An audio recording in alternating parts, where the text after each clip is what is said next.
War. It's always blood, sweat, brilliant strategies, and the latest technology. History remembers great battles.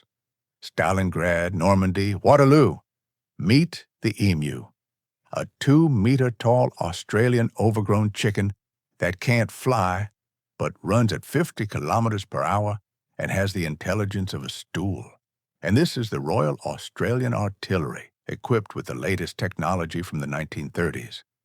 In 1932, a real war broke out between them, with an announcement, soldiers, and machine guns. And you know what's the most ridiculous? The humans lost this war. Dryly. Sit back. This is the story of the Great Emu War. So, Australia, 1932. The Great Depression. The government gave land in the west of the country to World War I veterans to grow wheat. Life was bad enough, and the land was lousy. But then trouble came from where they did not expect. Seasonal migration of emus has begun. They usually just run to the coast. But then 20,000 giant birds saw fresh, well-tended fields with wheat and pod. The veteran farmers were furious. They sent a delegation to the government and said, "Listen, we fought the Germans, but these birds are even worse. We need weapons."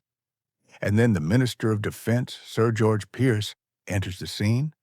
He thought, the farmers are asking for help. A great chance for PR. We will send an army there. It will be an easy walk.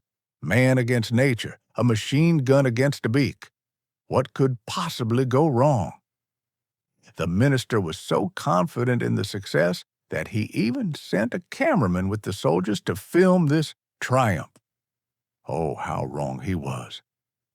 In November 1932, a punitive squad, led by Major Meredith, arrived at the front. They had 2 Lewis machine guns and 10,000 rounds of ammunition. They really thought they were going to set up a shooting range. The soldiers saw a group of emus. They opened fire from a distance. And then something terrible happened. Emus aren't targets at a shooting range. They run like hell. The birds just scattered in different directions at the speed of a car. It was impossible to hit them.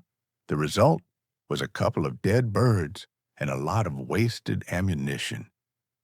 Major Meredith decided to change tactics. They set up an ambush at the watering hole. About 1,000 emus came. The soldiers waited, let them in at point-blank range, and the machine gun jammed after the very first burst. 1,000 birds just ran away, giggling, and the whole circus started. Major Meredith was shocked. He wrote in the reports that the emu appeared tactics. They were divided into small guerrilla groups. They had sentinel birds that warned the others of danger.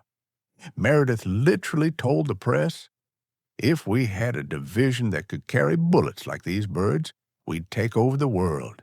They're as tough as tanks." Think about it. A major in the elite army compares ostriches to tanks. After a month of shame, it was over. The press vilified the government. The operation was shut down. The results of the war? Almost 10,000 rounds of ammunition were spent. According to official and most likely inflated data, a couple of hundred birds were killed out of 20,000. It was a complete failure.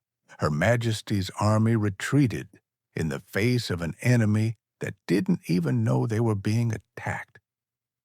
The emus continued to eat wheat, becoming the only creatures on the planet to defeat a regular army with nothing but feathers and stupidity. So, when you feel like you failed at work, remember Major Meredith and the Great Emu War. You're not doing so bad. Subscribe to the channel, like it if you're a bird fan, and let us know in the comments which animals your army would definitely not be able to handle. Bye.